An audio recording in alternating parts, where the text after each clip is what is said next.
Today, we are talking about fad diets, why we love them, and why they don't work.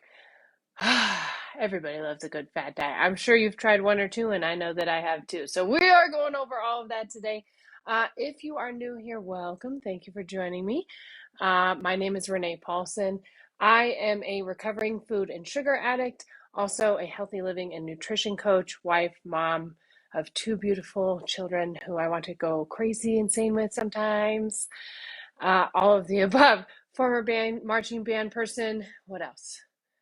I don't know. Lots of other things. But today we're here to talk about really fad diets. And I know that I have tried fad diets. We've all heard this, whatever, the cayenne pepper thingy, the juice thingy for like 3 days.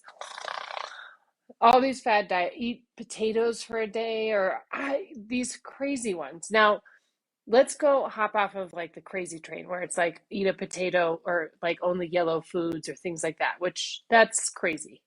Let's just say that. Not going to help you if you say, well, I'm only going to eat yellow foods today.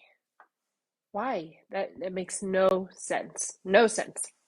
But let's go into other diets that we've heard are not sustainable, including the keto diet, which is cutting out carbs. Now, I know that the keto diet has worked for a lot of people. And so I'm not bashing this diet in any way. So don't get the keto club after me, yo. But here's what I learned when I went to my nutrition class, that keto is really great for two types of things. If there's children or adolescents that have seizures, have a certain type of seizure disorder, and also if you're pre-diabetic, because you take out carbs and really you take out a lot of sugars and you take out all of the processed shit because you can't really have it, and you drop your blood sugars down to try and keep you from going into full-blown diabetes. Here's the things that people have described to me. Now, I will tell you full on, I have never done keto. Not my thing. I also like to go to the bathroom, so when I eat an excess amount of meat, especially dairy, I can't do dairy. It really bothers my stomach now. As like getting older, you lose lactase or the ability to break down lactate in your body. So I can't, dairy doesn't work for me anymore. But I've never done keto, but here's the things that I've heard about keto and what I've learned about keto. And then we'll jump off of this one and go on to some other one. But because a lot of people ask me, and here's the problem with keto, is that you're cutting a lot of your carbs out. And when you do that trying to do that for a long period of time, that you get things like the keto flu, you get very irritable, and then your body starts really craving, and it depends. It could really crave sugar, or it could really crave carbs. But once you give it one or the other, like you go ham at it, and you're like, oh my God, I didn't mean to eat the 3 loaves of bread that I ate, and that's just a physical body response. The same thing goes for if you're doing and you're cutting calories. If you're eating 1,200 or less calories a day, girl, you ain't eating enough. Like, you need to eat. You need to fuel your body. There's actually physiological changes that happen to the body when you cut calories to 1,200 calories a day or less. Here are a few of them. Your brain will start to make food look, smell, and even taste better. I don't know if you've had like a couple days where you've tried to diet and then, oh my God, that looks so good. Whoever's eating whatever over at the other end of the lunch table, and you're just smelling it and you're like, that is your brain trying to trick you into eating because you're not eating enough, and your brain knows what you're supposed to be having. Sometimes when your brain is addicted to sugar, it tells you to have ungodly amounts of things that aren't good. But so food actually starts to taste better, smell better, look better, like you can hear it, like your senses start to go up. Like that's literally what happens in your body. Isn't that crazy? I found this every time I say this, I find it so crazy that this is actually what happens when you give your body 1,200 calories or less a day because your body wants you to eat more. You need to eat more. And if you feel like you're dieting and you're starving all day, this is why this doesn't work.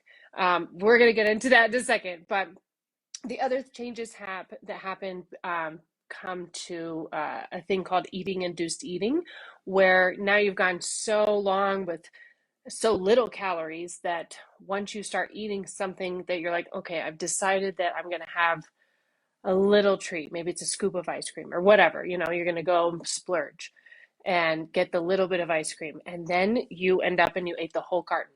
You ate the whole carton because it starts eating, induced eating. And then while you're eating it, you're like, I wish I could stop eating it.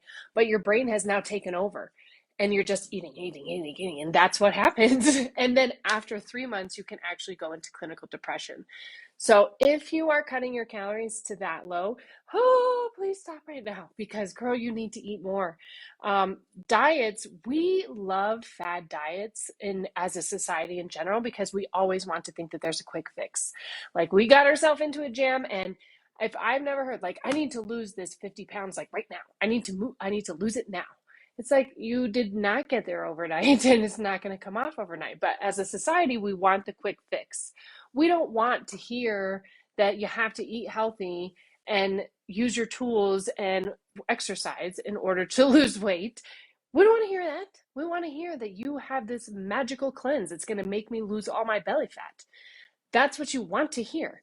Because when I tell you the real truth about how you lose weight, I ain't wrapping it up in a pretty bow. It's like I can tell you what you need to do, but it's up to you. You still have an accountability partner. You got to keep yourself accountable to somebody, especially when you're struggling in the beginning.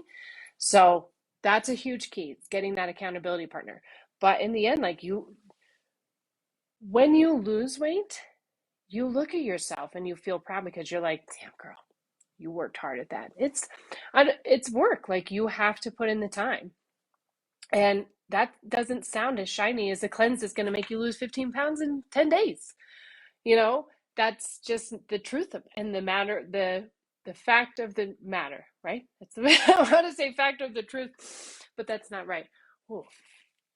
Anyway, so we that's what we want to hear. But in the end, fad diets always fail. They always fail. Even when I hear people about keto, I never heard of people who've been on keto for years. If you've been on keto for years, please type a comment because I ain't ever heard of it because we crave carbs. But the reason that these fad diets all fail is because they are not sustainable. It's not a sustainable way to live. So looking at yourself and saying, well, I need to lose weight and I need to go on this diet, that's not a sustainable way to live your life. And to look at it in chunks and say, well, I need to give myself this deadline that I'm going to lose all this weight in, 3 months or whatever. It depends on how hard you work and how dedicated you are. But if you lose it fast, it always comes back fast because the fad diets, even if you do whatever and you lose, let's say you lose your 20 pounds or whatever it is that you had your goal, it doesn't teach you a sustainable way to live. And that's especially when you cut calories under 1200, that's not sustainable. So that's what ends up happening is you're like, oh my God, I can't wait for this diet to be over. I feel like I'm starving. And like if you go, I might just blow over. And that's because it's not sustainable. So if you are wondering if the new cranberry juice cleanse is going to help you, or if the new, I don't even know what it is, whatever those things are, or if cutting calories to 1200 calories or less a day is going to help you, it's going to make you lose weight. I mean, you will lose weight, but not in a healthy, sustainable way. So you'll lose weight or you'll eat, and eventually you're going to hit that eating induced eating, and then you're going to gain it back. And then people have said, that's that whole cycle, back gaining the weight back, and then having to look at it and be like, oh, I need to lose this weight again. Like, how could I let myself get to back here? And you feel frustrated with yourself, but it's because those programs don't teach you a sustainable way to live. That's what it has to come down to. You hear this all the time from these health gurus and saying, no, it's your lifestyle. It has to be a lifestyle.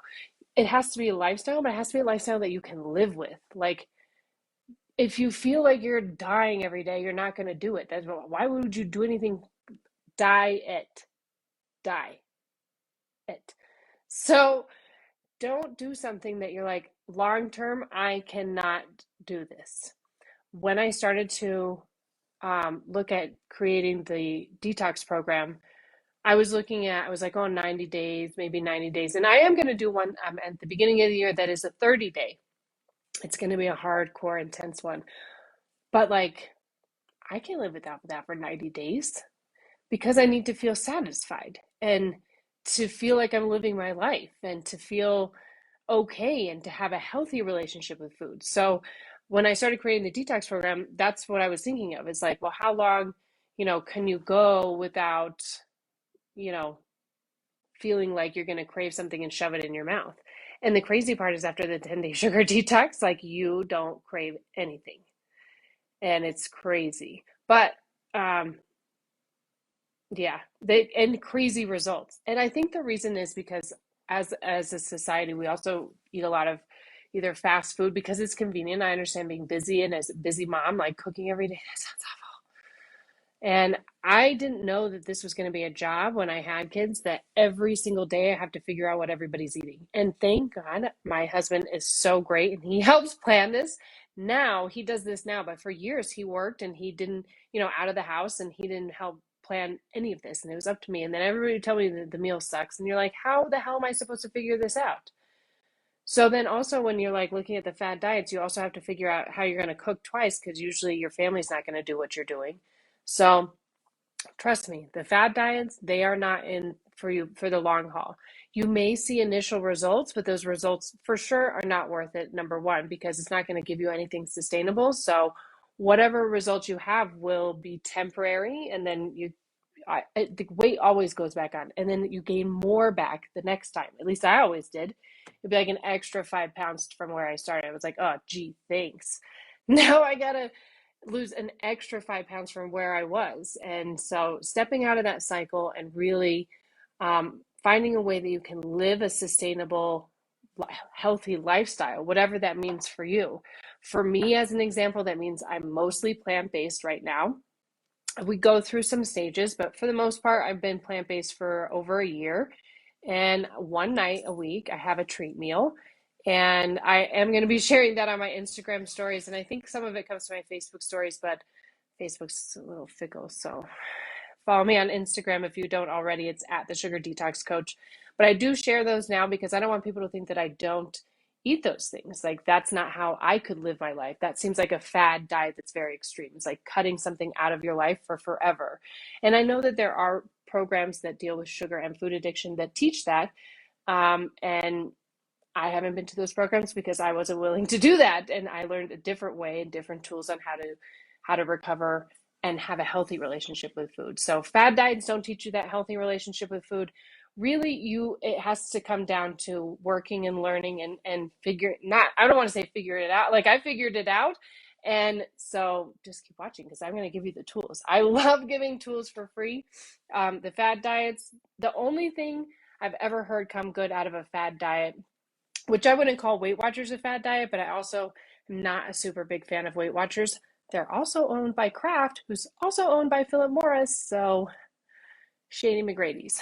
Anyway, the only thing really good that I've seen come out of those is tracking your food. And if you take anything from this fad diet, like, put all of that behind you, and really what you should take and make the daily habit is tracking your food, because that will have the biggest impact on what you're eating, because put it in black and white and you can see it right there, smack dab in front of you. And it's such a helpful tool to if you want to eat something, then you don't because you're like, oh shoot, I have to track it. Or maybe you try and track it, you find out, holy cow, this is really high in fat, I can't have this. Or I can, if I ate this would be the only thing that I could eat, or anything like that. It just helps you make better choices. And really what you want to end up doing is creating those habits with these different tools that help you sustain and have weight loss, but also help you sustain that weight loss and go into having a healthy lifestyle at your, how you feel good, not the number on the scale, but how you feel comfortable in your clothes, confident, feeling amazing, like the awesome warrior woman that you are, and showing up and lining up when you go into a room, instead of feeling that you're tugging on yourself or you're tugging on your clothes all the time because you feel uncomfortable or, all of those things. So that's what it's about, is getting to that goal where you feel comfortable in yourself and you feel good and you're healthy and you have a healthy lifestyle that you can maintain and you have a plan for that. So if you need help with that plan, leave a comment here or you can message me directly either on Facebook or on Instagram, and we can help you come up with a plan on how you're going to do that, because to go at it with no plan, it spells failure every time. So having a plan on even how you're going to lose weight if you are at that stage, or if you want to maintain or just fix a few things in your lifestyle, like, hey, I want to sometimes have sugar, but not binge on it. How do I handle that? I got your back, girl. I am here all day for you. So just stay tuned. More good things are coming. I actually am doing this week's exclusive live in the private Facebook group that I have, Warrior Women for Weight Loss. I will put a link in the comments here. I usually do an exclusive live every Thursday. This Thursday, I'm getting a tattoo, so I moved this Thursday's live to Wednesday, tomorrow at 1 p.m. I think it's 1, excuse me, it is 10 a.m. Mountain Standard Time. And we are going to be talking about what doctors don't ask and what they're not allowed to tell you. This shiznit is crazy. You're not going to want to miss it. So if you are a member of that group, make sure your notifications are turned on. And if you're not, go join and then turn your notifications on, because this is going to be crazy. I actually just found out some of this information directly from a cardiologist like a few weeks ago. And it's shocking. It really is shocking. But until then, I feel like I have a runny nose because it's so cold here. So excuse me. I'm going to go blow my nose and have some lunch. I thank you so much for being here. I really, truly appreciate it. If you have any questions or comments or anything like that, any aha moments, leave them down in the comments. And until next time, I love you bunches, and I will see you later. Bye-bye.